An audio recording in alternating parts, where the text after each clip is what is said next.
We all know that Rudolph saves Christmas. Ready, Rudolph? Ready, Santa! This is what happened the very next week. What's this? Santa's barely sat down when Father Time beams in a warning that the whole timeline is about to freeze on December 31st. This is the worst! And Santa's response is, send in the deer. Rudolph's Shiny New Year is the 1976 stop-motion sequel that yeets Rudolph out of Christmas and straight into an existential New Year's crisis. An existential crisis. Instead of rescuing toys, he now has to rescue time itself by finding Happy the Baby New Year, whose job is literally to make sure the calendar doesn't brick on December 31st. No pressure, you tiny infant with a top hat. Here's the catch. If Rudolph doesn't find Happy before midnight, it stays December 31st forever. Please don't do this to me. Which sounds festive until you realise you're trapped in an endless loop of half-warm champagne and forced small talk. Lurking over all this is Aeon the Terrible, a giant vulture scheduled to die on January 1st, who decides, what if I just cancel the new year and live forever? So the villain's master plan is quite literally to assassinate the concept of time. To find Happy, Rudolph sails to the archipelago of last year's, a cluster of islands where each year retires and just keeps going, like a cosmic nursing home for calendars. Every island is stuck in its vibe forever. Rudolph visits a prehistoric year ruled by Caveman OM and his friendly dinosaurs.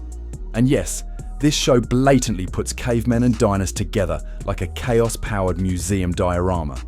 On 1 million BC, Happy has already done a heroic baby pterodactyl rescue, because apparently the baby New Year moonlights as an emergency first responder. Of course, his hat falls off mid-hero moment. The dinos see his huge ears, and they all laugh so hard he flees in panic.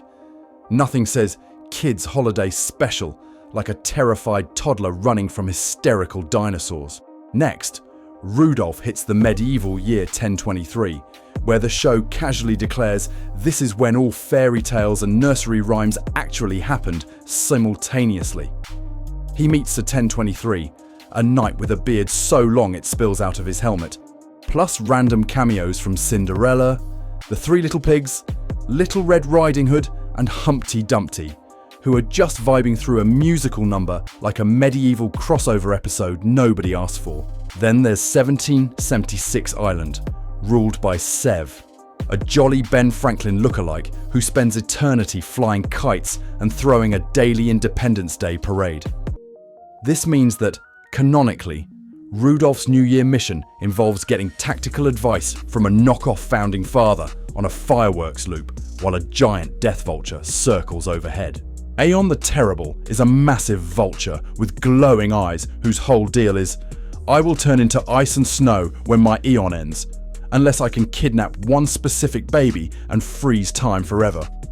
For a Rankin bar special, he's pure nightmare fuel. A looming bird of prey stalking a crying infant across history so he doesn't have to die, which is basically a philosophy lecture in the shape of a jump scare. Aeon repeatedly attacks Rudolph's crew, even triggering an avalanche on his lair's island of no name that traps everyone inside giant snowballs, because instant snowy tomb was apparently fair game for a 1970s family hour. Rudolph escapes only by using his famous red nose to melt his way out of the snowball from the inside, turning his cute glow into a tiny, radiant escape torch against a time-obsessed carrion god. At the center of everything is Happy the Baby New Year, whose ears are so enormous that literally everyone who sees them bursts into uncontrollable laughter. Even his caretaker Nanny 9 O'Clock chuckles when his hat slips off, traumatizing him so badly he runs away and accidentally almost destroys the flow of time. This entire apocalypse is powered by one baby's body image issues. In a rare moment of emotional competence from a reindeer, Rudolph sits Happy down and straight up trauma dumps his own flashback, how everyone mocked his glowing nose, complete with a stylized 2D animated recap inside the stop-motion special. He reframes the laughter as joy instead of cruelty, then gently laughs with Happy's ears, turning the whole thing into a bizarre, antlered TED talk about radical self-acceptance in the shadow of a screaming vulture.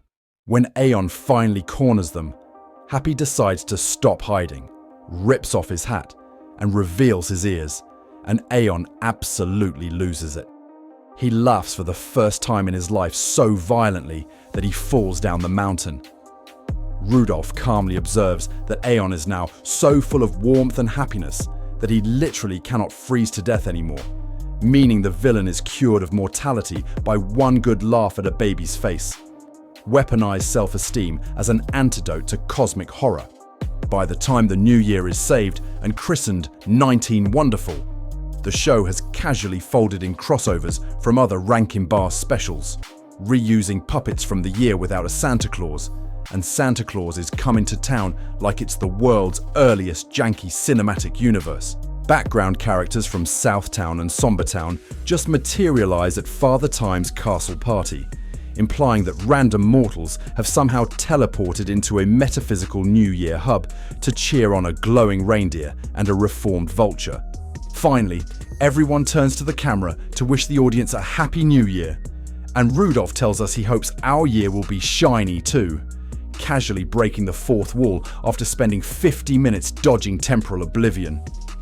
It plays like a hostage video recorded after they've bargained with time itself.